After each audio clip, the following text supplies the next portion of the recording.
Hi everyone, welcome back to PWIIT Jam and CSINet channel. I am Radhika.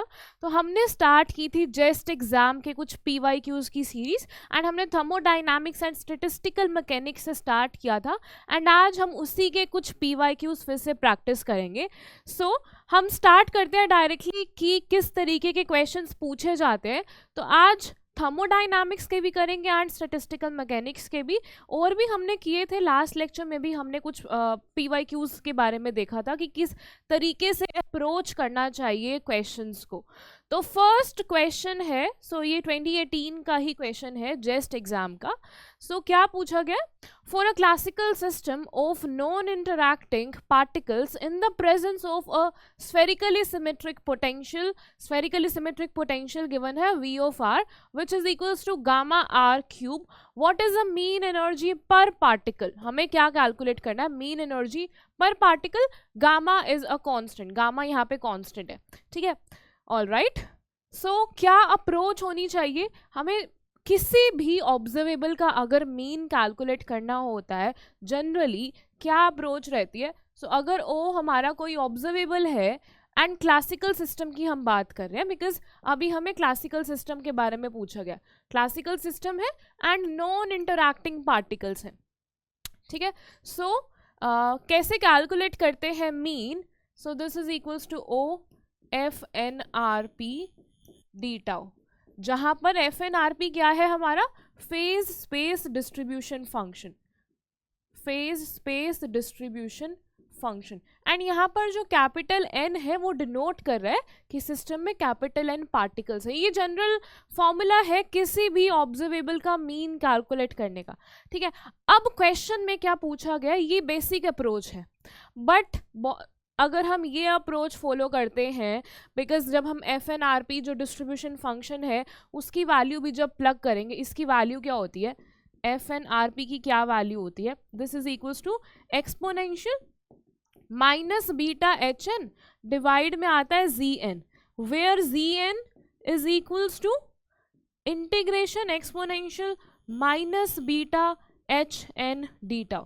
देखो अगर आप ये approach follow करते हो ना, जब आप ये value F N R P की which is exponential minus beta H N divide में integration of exponential minus beta H N D tau, इसको यहाँ पर प्लग करोगे फिर से पूरा इंटीग्रेशन है. ये बहुत ज़्यादा कॉम्प्लिकेटेड हो जाता है एंड बिकॉज क्वेश्चन इतना ईजी नहीं पूछा जाता है क्लासिकल के केस में, बिकॉज अल्टीमेटली ना आप इंटीग्रेशन प्रॉब्लम में आके फंस जाओगे अगर हम एग्जाम में अटेम्प्ट कर रहे हैं. उस टाइम पे हमारे माइंड में इतने ज़्यादा इंटीग्रेशन के डायरेक्ट फॉर्मूलाज भी क्लिक नहीं करेंगे.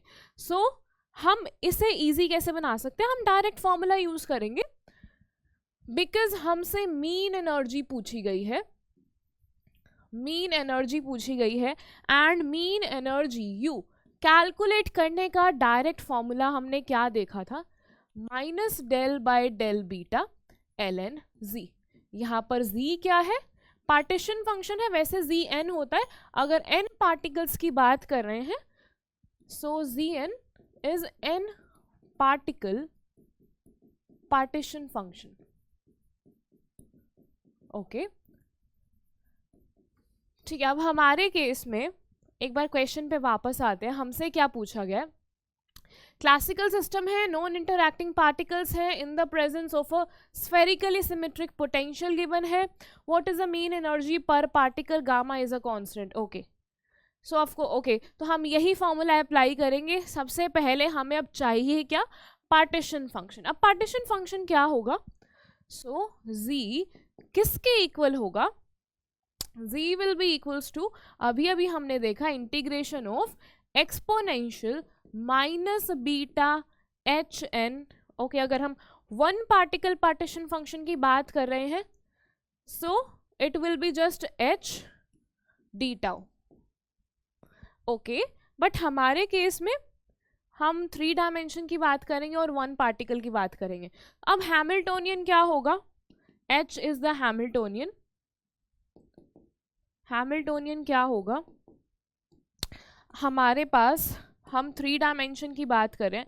P X square by 2m plus P Y square by 2m plus P Z square by 2m plus ये तो काइनेटिक एनर्जी वाला पार्ट है. प्लस पोटेंशियल एनर्जी भी है जो कि गिवन है which is spherically symmetric and उसकी क्या वैल्यू गिवन है गामा आर क्यूब। तो अब ये हमारा जो हैमिल्टोनियन है वो कोऑर्डिनेट एंड मोमेंटम का फंक्शन है। किसकी टर्म्स में लिखा है अभी हमने, आर और पी की टर्म्स में। ओके तो अब एच की अगर वैल्यू पता है यहाँ पर प्लग कर दो, सो जी किसके इक्वल आ जाएगा।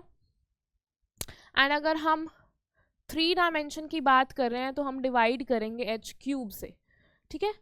And z is equals to 1 by H cube and integration exponential minus beta h क्या है, P X square by 2m plus P Y square by 2m plus P Z square by 2m। Okay हम अलग अलग भी करके लिख सकते हैं डायरेक्टली, मोमेंटम को अलग एंड कोऑर्डिनेट को अलग, बट अभी के लिए हम साथ में लिखते हैं। Plus gamma R cube and इधर आ जाएगा D tau, so D tau will be d3p and d3r। Okay and ये जो इंटीग्रेशन है वो r पे भी है एंड p पे भी है, कोऑर्डिनेट पे भी एंड मोमेंटम पे भी। आई होप यहाँ तक क्लियर है। ये इजी अप्रोच यहाँ पर मेंशन कर सकते हैं, इजी अप्रोच, बिकॉज इसमें इतनी ज़्यादा इंटीग्रेशन प्रॉब्लम सॉल्व नहीं करनी पड़ेगी, ठीक है। सो आगे बढ़ते हैं। ओके सो z की वैल्यू आ गई है अब हमारे पास, z किसके इक्वल है, 1 बाय एच क्यूब। अब हम मोमेंटम और कोऑर्डिनेट्स को अलग अलग कर लेते हैं and we will get integration exponential minus beta into P X square by 2m plus P Y square by 2m plus P Z square by 2m and इधर है हमारे पास d3p। सिमिलरली हमारे पास और क्या आएगा कोऑर्डिनेट्स में, एक्सपोनेंशियल इधर आ जाएगा minus beta gamma R cube D tau, sorry d3r। Alright अब हमारे पास हमें इसे थोड़ा सा और सिंप्लीफाई करना है। तो अगर हम देखो अब हमें बस ये इंटीग्रेशन सॉल्व करना है और एक तरीके से ये इंटीग्रेशन सॉल्व करना है, बट एक्सपोनेंशियल इसे हम जनरल वे में कैसे लिख सकते हैं, जब हम पूरा फॉर्मुलिज्म भी डेवलप करते हैं क्लासिकल के केस में, हम उसे किस तरीके से सॉल्व करते थे, that exponential minus beta P square by 2m, हम एक्स वाई और z को जनरलाइज कर देते थे and D P integration to the power cube. अभी हम पहले बस सिर्फ मोमेंटम वाला टर्म सॉल्व कर रहे हैं, ठीक है। सो अगर हम इसे सॉल्व करेंगे हमें क्या मिलेगा, we will get yes and integration की जो लिमिट्स है वो है minus infinity to infinity, because अभी हम कॉन्टिन्यूस सिस्टम की बात कर रहे हैं, मोमेंटम की वैल्यू कुछ भी हो सकती है, ठीक है। सो लिमिट्स है माइनस इन्फिनिटी टू इन्फिनिटी, इसका भी ध्यान रखना है। ऑल राइट अब ये इंटीग्रेशन सॉल्व करना कोई बड़ी बात नहीं है, दिस इज़ वेरी इजी। हम यहाँ पर डायरेक्ट फॉर्मूला यूज़ करते हैं गामा फंक्शन का। हमारे केस में n की वैल्यू 0 है, n is equals to 0 and अगर हम डायरेक्ट फॉर्मूला प्लग करेंगे which is n plus 1 by 2, okay इसे फॉर्मूला लिख ही लेते हैं। अगर आपके पास गिवन है x to the power n and exponential minus alpha X square dx and integrate करना है फ्रॉम 0 टू इन्फिनिटी, ये किसके इक्वल होता है, n plus 1 by 2 gamma function divide में होता है 2 into alpha raise to the power n plus 1 by 2। यही फॉर्मूला हम प्लग करेंगे इसे सॉल्व करने के लिए। So we will get n अगर 0 है, गामा फंक्शन ऑफ 1 बाय 2 क्या होती है वैल्यू, रूट पाई डिवाइड में 2 इंटू वन मोर थिंग, ये लिमिट जब 0 टू इन्फिनिटी है तो है ये वैल्यू, बट अगर हमारी limit minus infinity to infinity है एंड अगर फंक्शन इवन है, उस केस में हम क्या करेंगे, बस 2 से मल्टीप्लाई कर देंगे, तो ये जो डिनोमिनेटर में 2 है वो कैंसिल हो जाएगा। सो 2 मल्टीप्लाइड बाय और ये कैंसिल हो गया एंड अल्फा क्या है हमारे केस में, बीटा बाय 2m या फिर 1 by 2m kbt। So 1 by 2m kbt raise to the power 1/2। So यहाँ से हमें क्या वैल्यू मिल रही है, we are getting 2m pi kBt and इसकी पावर है 1/2। यस, अभी हमने सिर्फ z की वैल्यू कैलकुलेट की है या, ठीक है। आई होप इतना क्लियर है। अब देखो इसकी पावर 3 थी बिकॉज हम 3 डायमेंशन की बात कर रहे थे, हम 3 डायमेंशन की बात कर रहे थे, तो मोमेंटम वाले पार्ट से मोमेंटम इंटीग्रल क्या आ गया है हमारे पास, so this is equals to 2m pi kBt raise to the power 3/2। 1/2 आया था आंसर में, 2m pi kBt to the power half, but 3 power already थी बिकॉज हम 3 डायमेंशन की बात कर रहे हैं। So 2m pi kBt to the power 3/2। अब मोमेंटम वाला पोर्शन तो सोल्व हो गया है। अब हम बात करेंगे कोऑर्डिनेट की, कोऑर्डिनेट इंटीग्रल। ऑल राइट, क्या है हमारे पास, integration of exponential minus beta gamma R cube d3r। अब ये हमारा स्फेरिकली सिमेट्रिक है, तो हम d3r को कैसे लिखेंगे, okay, R square sine theta, R square sine theta dr d theta d phi, and जब हम लिमिट्स लेंगे तो हम डायरेक्टली लिख सकते हैं that exponential minus beta gamma R cube and 4 pi R square dr। ये हमने कैसे लिखा है, डायरेक्टली बस लिमिट लगाई है, इंटीग्रेट किया है on theta and phi. Phi की वैल्यू कहाँ से कहाँ तक जा रही है, फाई गोज फ्रॉम, फाई अगर हमारा 2 डायमेंशन प्लेन में अगर सर्कल है, फाई की वैल्यू 0 to 2 पाई, थीटा की वैल्यू फ्रॉम 0 to पाई, ठीक है। सो अब ये इंटीग्रेशन काफ़ी इजी हो गया है, 4 pi exponential minus beta gamma R cube into R square D R. Clearly दिख रहा है। अब हमारा नेक्स्ट स्टेप क्या होना चाहिए अगर हमें ये इंटीग्रेशन प्रॉब्लम सॉल्व करनी है तो, हम क्या करेंगे, we will put u is equals to R cube, because जब हम इसको डिफ्रेंशिएट करेंगे du will be equals to 3r square dr, 3r square dr, and r square dr को हम डायरेक्टली यहाँ से प्लग कर लेंगे, एंड यहाँ से मिल रहा है r square dr is equals to du/3। All right, तो हम यहाँ पर लिख सकते हैं 4 pi integration exponential minus beta u, minus beta gamma u आएगा, gamma u and du। All right, so we are getting 4 pi and integration of exponential minus beta gamma u du। Okay, तो अब क्या आ जाएगा हमारे पास, बस simple integrate करना है, and इसकी लिमिट होगी from 0 to infinity, because r जो कि रेडियस था उसकी लिमिट थी from 0 to infinity. Okay, so 4 pi and integrate करेंगे minus beta gamma u divide by minus beta gamma, limit है फ्रॉम 0 to इन्फिनिटी। ओके, बस अब लिमिट प्लग करो, इधर आ रहा है हमारे पास 4 पाई/3 बीटा गामा, यहाँ आ जाएगा, बस लिमिट पुट करेंगे तो क्या आ जाएगा, अगर हम इन्फिनिटी प्लग करेंगे, exponential minus infinity gives us 0, so 0 minus exponential 0 is 1, किसके इक्वल आ गया ये, 4 पाई/3 बीटा गामा। अब हमारे दोनों इंटीग्रेशन सॉल्व हो गए, मोमेंटम का भी एंड कोऑर्डिनेट का भी। इसके अलावा अब हमें कहीं पे भी इंटीग्रेशन प्रॉब्लम सॉल्व करने की ज़रूरत नहीं है, ठीक है। अगर आप वो वाले फॉर्मूला में, वो वाला डायरेक्ट बेसिक फार्मूला यूज़ करके करते तो बहुत ज़्यादा कैलकुलेशन एरर होने के चांसेस हैं, so this is a better approach. But अगर आप उसमें कंफर्टेबल हो तो that is also fine, but I would prefer this approach. So अब हमें बस क्या करना है, minus del by del beta करना है, बट बिफोर दैट z की क्या वैल्यू आ गई है हमारे पास, 2 pi m kBt raise to the power 3/2, और बिकॉज 1/h क्यूब भी था, we can write it as 2 pi m by beta H square की power 3/2 multiplied by 4 pi 3 beta gamma. ये है हमारे पार्टीशन फंक्शन की वैल्यू जब हमारे पास स्फेरिकली सिमेट्रिक पोटेंशियल भी गिवन है। ओके अगर आपको ध्यान हो ये फैक्टर जो है 2 pi m by beta H square, ये आपको मिलता जुलता नहीं लग रहा?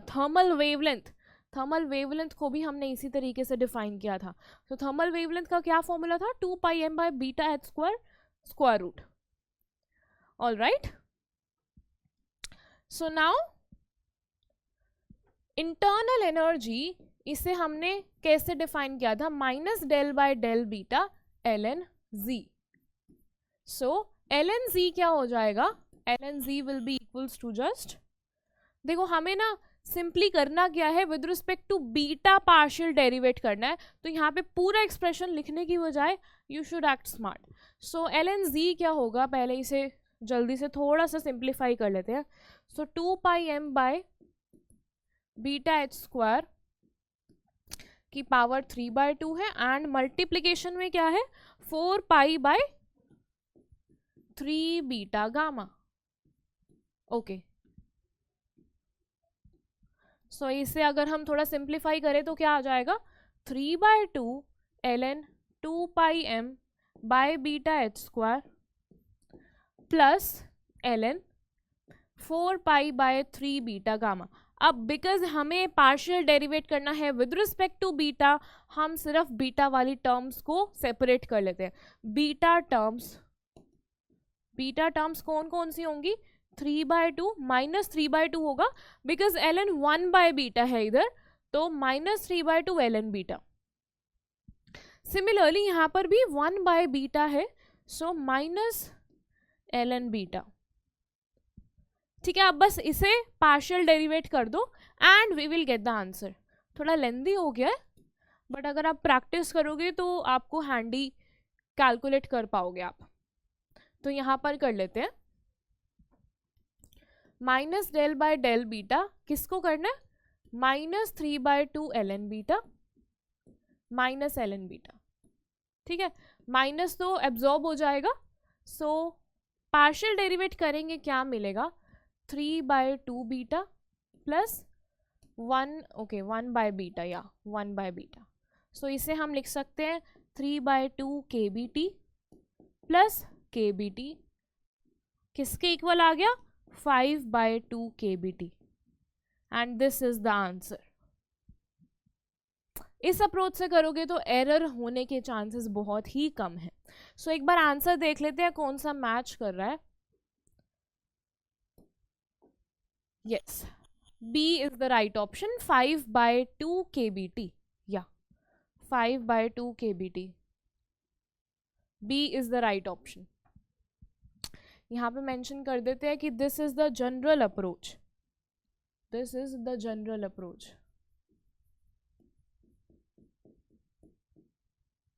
ठीक है, एंड हम कौन सा ऑप्ट कर रहे हैं?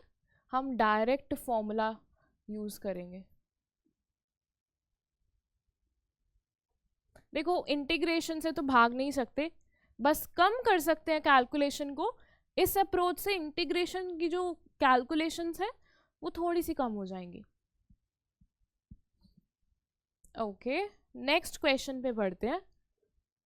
सो नेक्स्ट क्वेश्चन जो है ये 2019 में पूछा गया था। क्या पूछा गया है हमसे? Consider a diatomic molecule है with an infinite number of equally spaced non-degenerate energy levels। infinite energy levels हैं हमारे पास and non-degenerate हैं। the spacing between any two adjacent levels is epsilon and the ground state energy is 0। what is the single particle partition function z? हमें क्या calculate करना है? Single particle partition function calculate करना है। एक particle के लिए, एक पार्टिकल के पास जितनी भी एनर्जी स्टेट्स अवेलेबल है, एक तरीके से हमें उस पर समेशन करना होगा पार्टीशन फंक्शन के फॉर्मूला में। ऑल राइट, तो जो गिवन है सबसे पहले वो लिख लो। हमारे पास इन्फिनिट एनर्जी लेवल्स हैं, infinite number of equally spaced non degenerate energy levels, and starting कहाँ से हो रही है, 0 से, 0, and जो spacing है, spacing क्या है, the spacing between any two adjacent levels is epsilon, so 0, epsilon, 2 epsilon, 3 epsilon up to so on.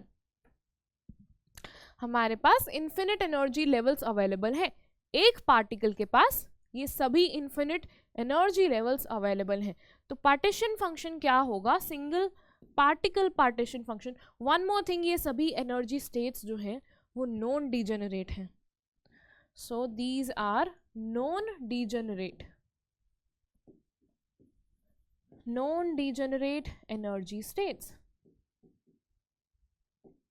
Okay, so z की वैल्यू क्या हो जाएगी, z will be equals to exponential 0 plus exponential minus beta epsilon plus exponential minus 2 beta epsilon up to so on. So this can be written as 1 plus exponential minus beta epsilon, exponential minus beta 2 epsilon up to so on. इसे solve करना is not a big deal. क्या answer आ जाएगा सीधे सीधे, so the answer will be 1 by 1 minus exponential minus beta e. Infinite series को calculate करने का direct formula use किया. तो कौन सा ऑप्शन मैच कर रहा है, कोई भी ऑप्शन मैच नहीं कर रहा, but this is the right answer, because option में ये जब 2019 के एग्जाम में पूछा गया था ये गलत ऑप्शंस ही दिए गए थे, सो कोई ऑप्शन मैच नहीं कर रहा, but this is the right answer. देखो इस क्वेश्चन, इस वाले में देखो 1 माइनस एक्सपोनेंशियल की टर्म गिवन ही नहीं है, यहाँ पर गिवन है बट पॉजिटिव है.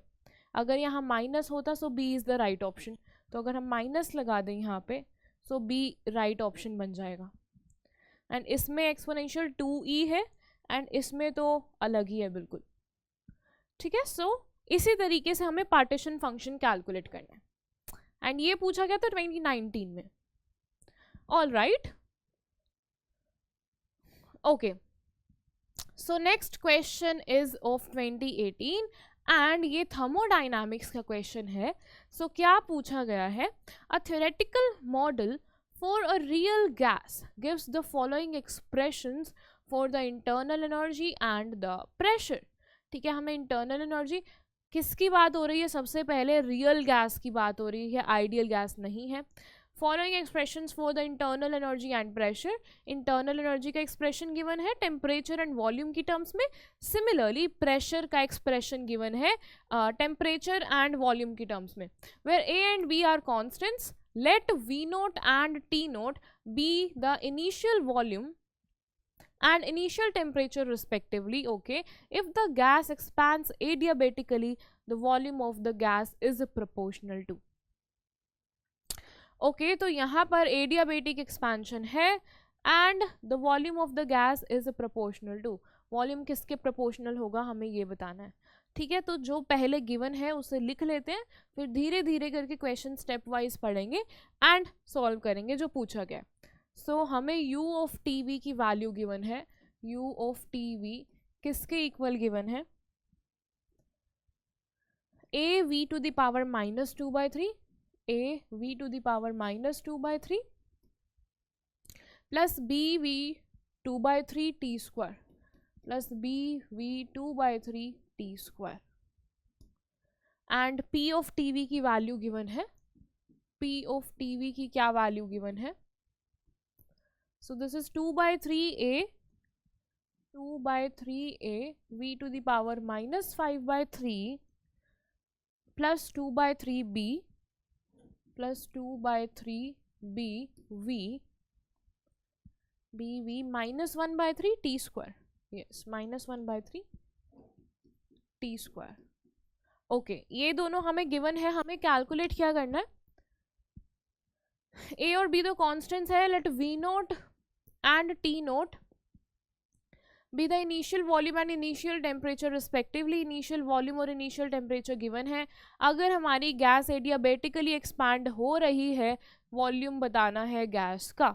All right, first law of thermodynamics क्या कहता है, फर्स्ट लॉ ऑफ थर्मोडाइनामिक्स.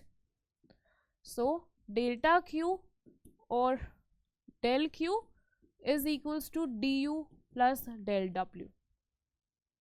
ठीक है, अब अगर एडियाबेटिक एक्सपेंशन है,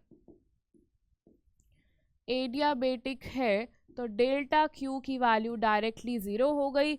डी यू किसके इक्वल है, माइनस डेल्टा डब्ल्यू, और we can write it as minus P D V. ठीक है, यू, डी यू को हम कैसे लिखेंगे, हमें यू पता है जो कि फंक्शन है किसका, टेम्परेचर एंड वॉल्यूम का, ये एक मल्टी वेरिएबल फंक्शन है।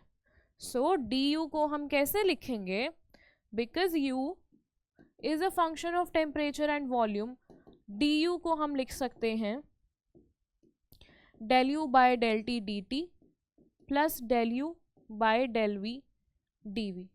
ऑफ कोर्स ये जो पार्शियल डेरिवेटिव है, this is at constant volume and this is at constant temperature. ठीक है, डी यू की वैल्यू यहाँ से हमें मिल जाएगी, बिकॉज यू हमें पता है क्या है, प्रेशर की वैल्यू हमें ऑलरेडी गिवन है।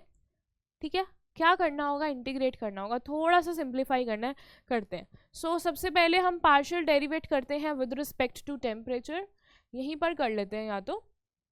सो विद रिस्पेक्ट टू टेम्परेचर करेंगे, क्या आएगा, या फिर डायरेक्ट यहाँ पर वैल्यूज करते हैं। सो डी यू किसके इक्वल होगा, partial derivative of internal energy U with respect to temperature. तो यहाँ पर टेम्परेचर की टर्म नहीं है, इसमें है, क्या आ जाएगा, 2t b v to the power 2/3, 2t b v to the power 2/3, yes dt। ठीक है, फर्स्ट टर्म से आ गया प्लस, सेकेंड टर्म है पार्शियल डेरिवेट करना है with respect to volume, with respect to volume, इसमें भी है वॉल्यूम टर्म, इसमें भी है, इसको करेंगे क्या आएगा, -2/3a, -2/3a, v की पावर क्या हो जाएगी, -2/3 -1 विच गिव्स अस -5/3, v की पावर -5/3 प्लस में क्या आएगा, उसकी वहां पर पावर है +2/3, सो 2/3b, 2/3b, v की पावर हो जाएगी 2/3 -1, सो that will B -1/3 t square into T square and multiplied by dv। ये है du का एक्सप्रेशन, एंड हमें प्रेशर का एक्सप्रेशन ऑलरेडी पता है, तो डायरेक्टली इसको इक्वेट कर देते हैं, यहीं पे कर ले तो बेटर रहेगा, बिकॉज हमें बार बार देखना नहीं पड़ेगा expression.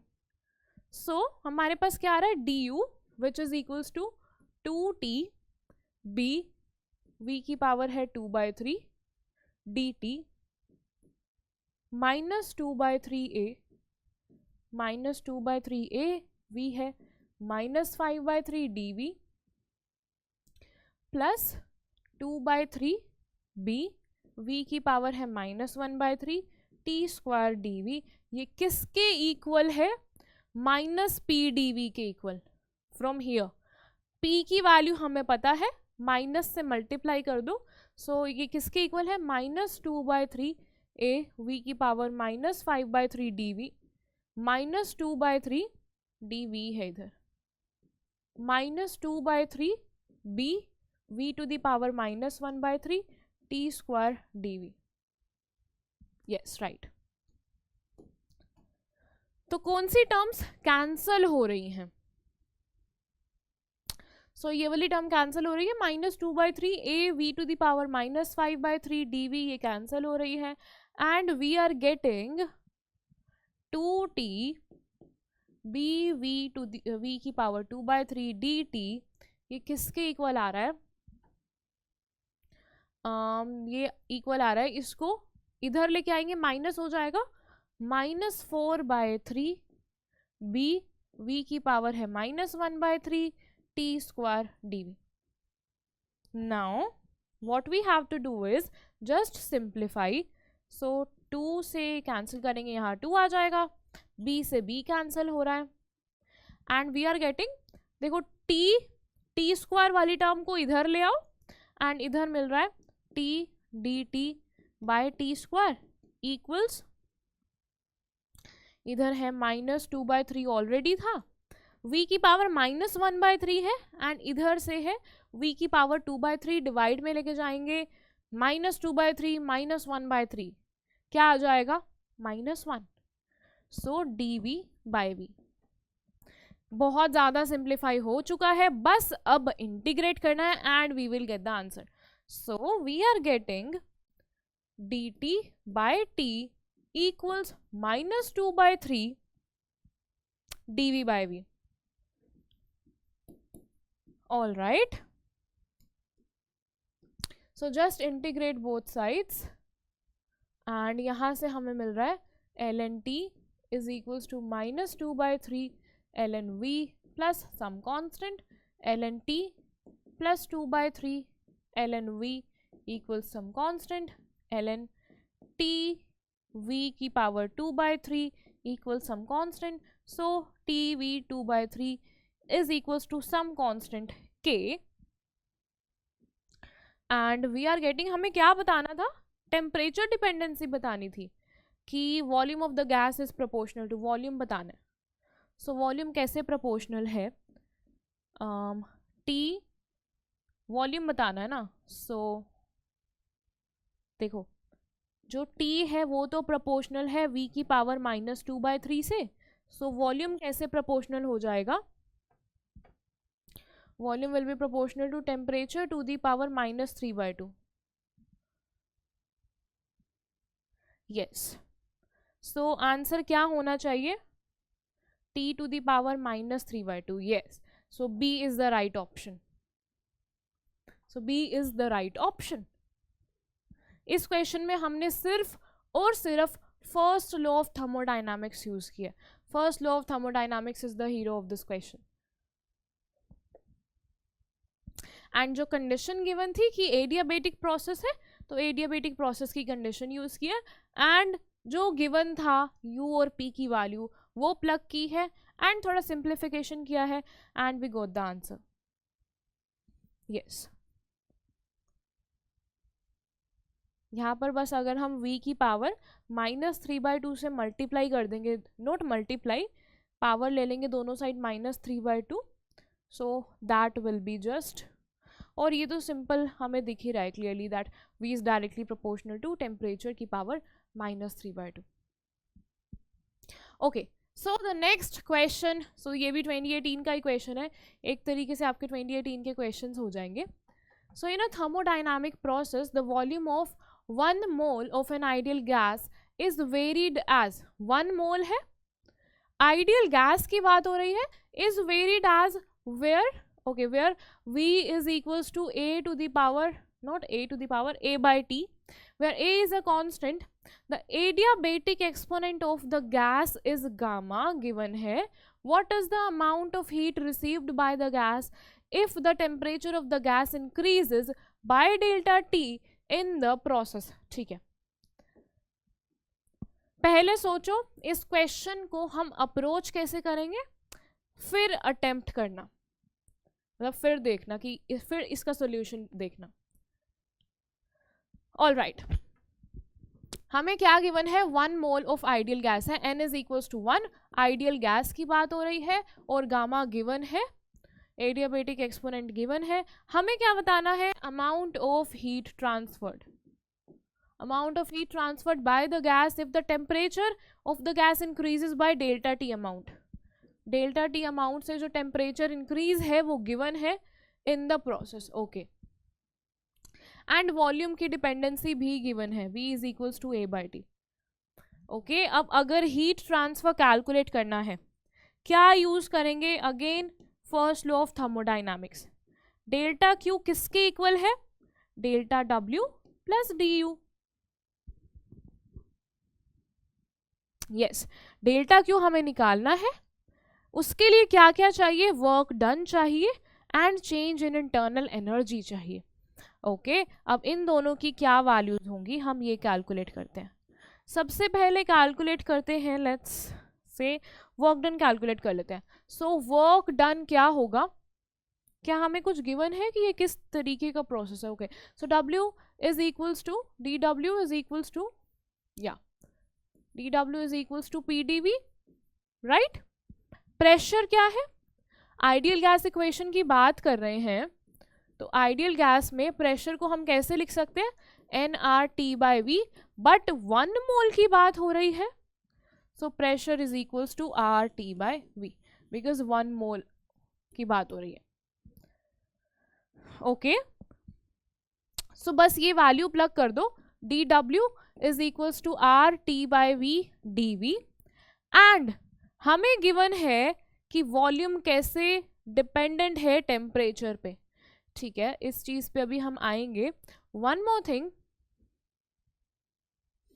Pressure is equals to RT/V, that is right, and R को हम बाहर निकाल लेते हैं, so W will be equals to R, temperature है, ओके, डायरेक्ट बस वॉल्यूम हमें गिवन है A/T, सो dV भी तो बताना होगा ना हमें, so dV will be equals to -A/T² dt।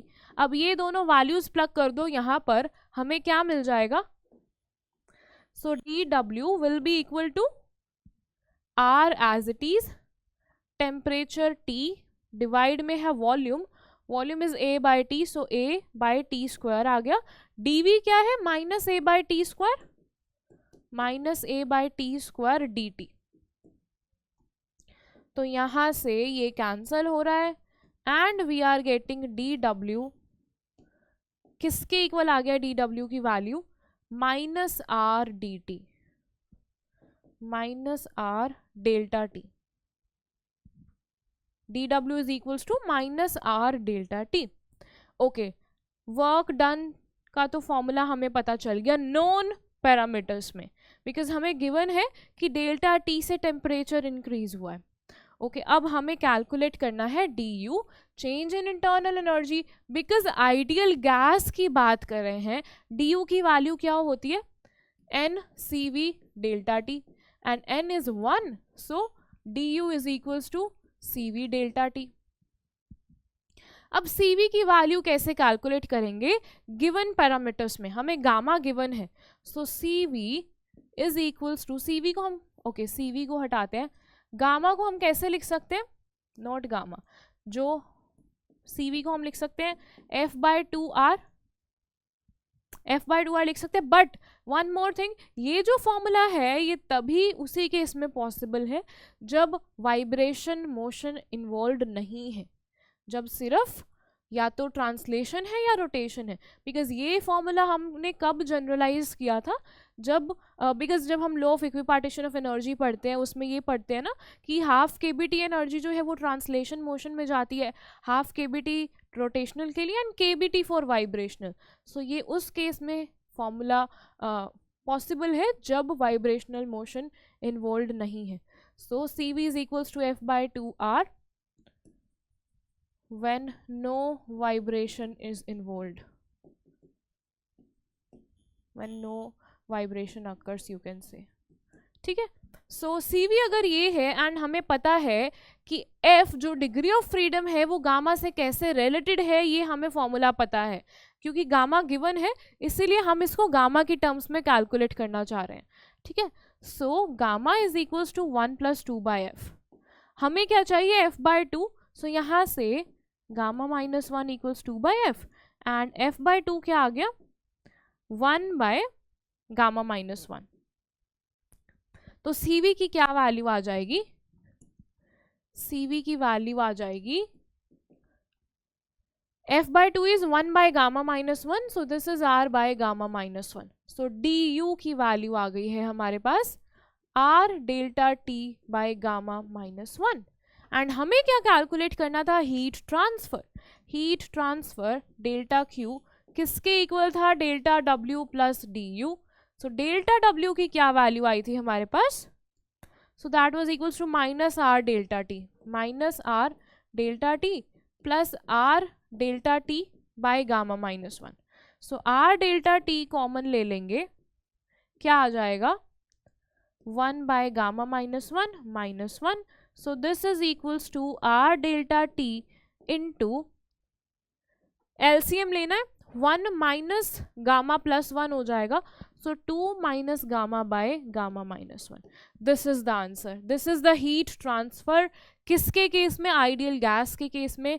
And yes, जब हमें नोन पैरामीटर्स गिवन हो और वॉल्यूम किस तरीके से चेंज हो रहा है ये भी गिवन था क्वेश्चन में. तो कौन सा ऑप्शन मैच कर रहा है जल्दी से ये देख लेते हैं.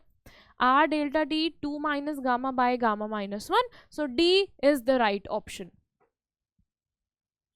D is the right option. ठीक है, इस क्वेश्चन में भी हमने क्या यूज किया है, जो गिवन है उसे लिख लो पहले, उसके बाद सिर्फ first law of thermodynamics use हुआ है. तो ये क्वेश्चन भी 2018 का था, ये भी 2018 का ही था ना. यस, और दोनों क्वेश्चन सिर्फ first law of thermodynamics use करके सोल्व हुए हैं. So first law of thermodynamics बहुत ही ज़्यादा इंपॉर्टेंट है कि मतलब किस तरीके से यूज करते हैं. ठीक है, तो आज के लिए इतना सफिशिएंट है. तो इसी तरीके से हम क्वेश्चंस प्रैक्टिस करते रहेंगे. तो मिलते हैं अगले लेक्चर में. Thank you very much and see you in the next one.